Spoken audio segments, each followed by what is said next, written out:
to Atlanta. Georgia. Yeah. Doo-doo. Georgia. You remember that song? Remember early 2000s? No. Just me? You don't remember when Lil Wayne remixed? I was going to say, it sounds like that song came out before a couple years ago. There you It's go. Ray Charles. Okay. Via Lil Wayne.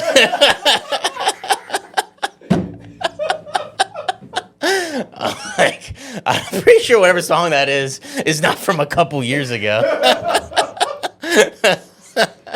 Oh, yes. Wheezy F Baby.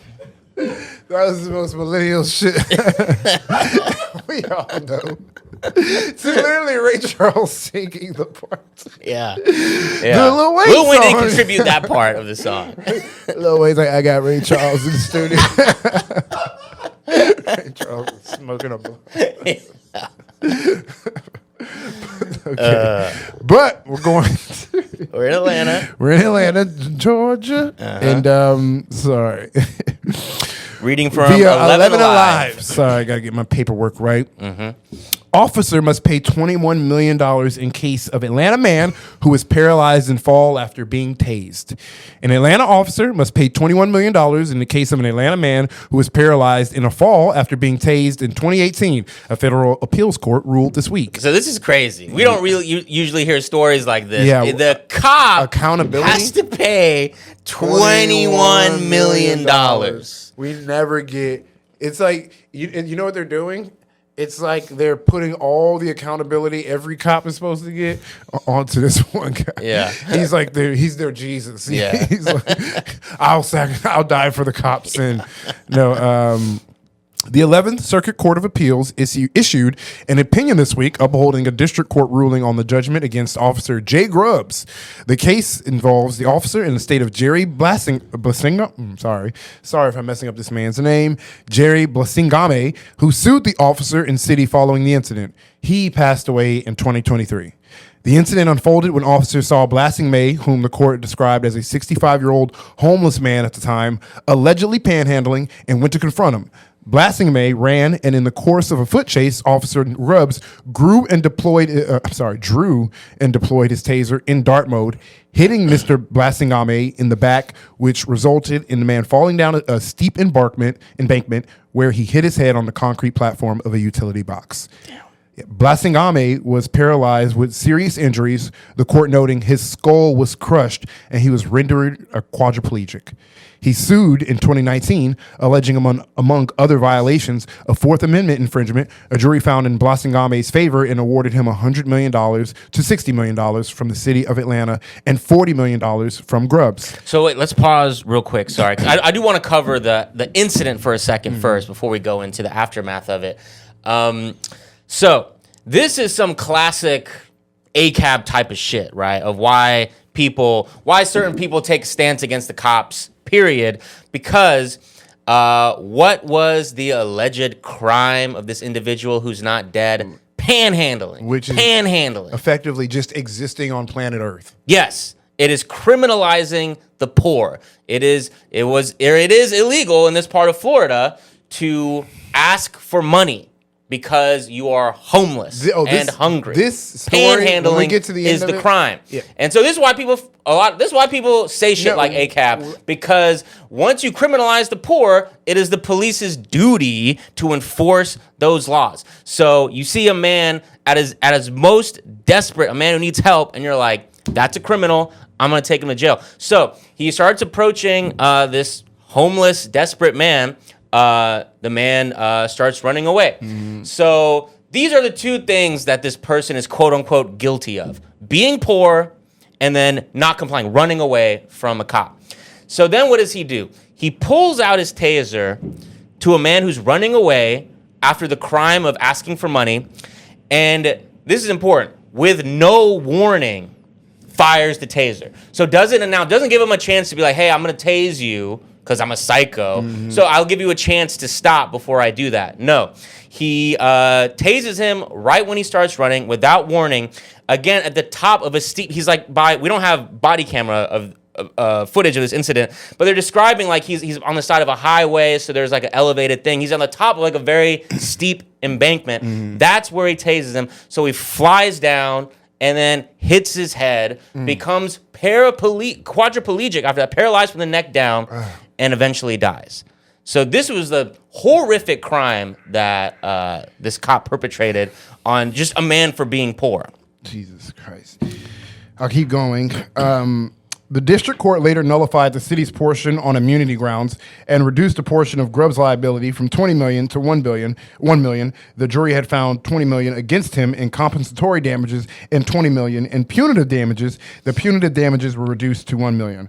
The representative of Blasingame's estate appealed the decision to nullify the city portions and reduce some of Grubbs. The officer in turn also appealed, saying he should himself have been granted qualified immunity. The 11th Circuit instead affirmed both decisions by the district court. This is the most American story to a story, because this guy is just like, he was being criminalized, like everything you just said. He's like criminalized for being poor, and he eventually goes through what happens to him. What's like the tragedy of this dude's story? He finally gets millions of dollars, but he's dead. Yeah, and it's like this entire thing existed because he didn't have money and didn't have a place to stay or whatever his situation was.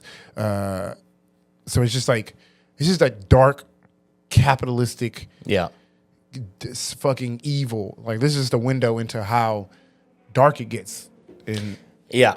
And another very American thing about this is that it had to be settled in this way. Like, this is how accountability had to be provided through civil courts, because this man who murdered this guy, this cop, was never charged with a crime. He was never criminally charged. Prosecutors never even brought charges to him.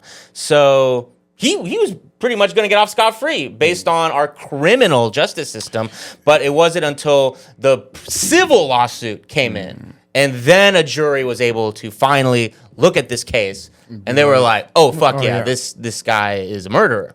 But again, never criminally charged. The state does not deem him a murderer. But see, he instead, so we got this. Now it's kind of this absurd thing of like, okay, it was originally $100 million, $40 million to him, $60 million to the city of Atlanta. Eventually, the system was like, due to, legalese, lawyer stuff that I don't quite understand, they eventually were like, all right, we can't have the city of Atlanta on the hook of this. For whatever reason, the standard wasn't met. The threshold wasn't met for that to take place. So the courts were like, all right, Atlanta, you're off the hook for the $60 million. But you, bro, $40 million, you still got to fucking pay that shit. Eventually got it down to $21 million. But now he's got to pay $21 million. Like, he can't do that. Good. So he is going to spend the rest of his life going through wage garnishment. They're estimating right now that he's going to be paying $700 a month for the foreseeable future. So basically just like taking rent out someplace, like just paying for another place. And he is also liable to have his assets seized. So this was ultimately the accountability for this guy. This kind of absurd thing. No, he's not going to be treated like a criminal, even though he murdered someone. But instead, he's going to be financially liable, as you mentioned, Ashton, to a guy who's not even on Earth anymore for the rest of his life. Yeah, he's going to just have struggle explaining to his boss why they got to explain the payroll that garnishment. Yeah. So why do we got to amend your checks? I killed a homeless man. Yeah. Sorry. But since they're cops, they're probably going to be like, this goddamn country. Yeah. I don't even recognize it no more. We'll put it in a pot for you. We'll panhandle for you to get that. And we'll give you a cut of our charity football game we got going on next week. I mean, the ironic bit is this man can't afford, he just can't work, and then he's homeless, and the cycle continues. Yep. But that's the pod gang. Dark episode. Usually we put something funny at the end here, but We could have. You could have given us a chance. a funny story. Funny story. Yeah, That's sure. what I meant.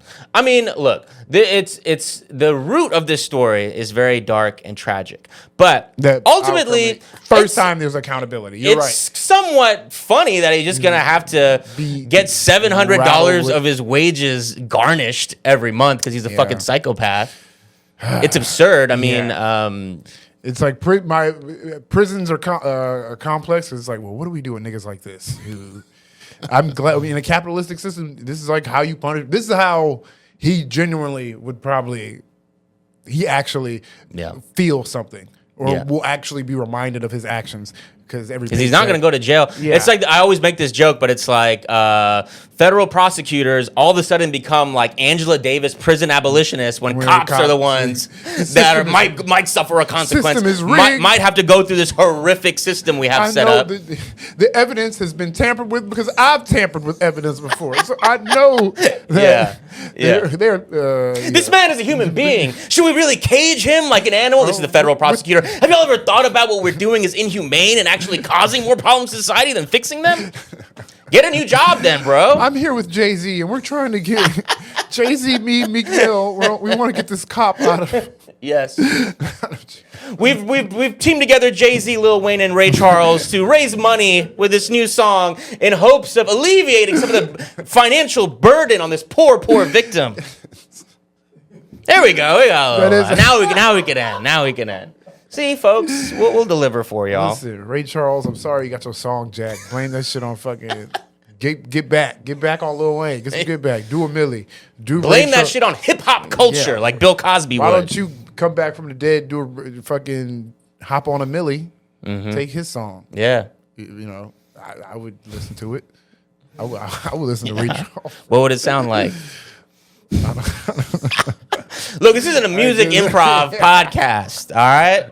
We all have our limits. We can't do everything for y'all. I'm trying to think of a Nigerian hairline.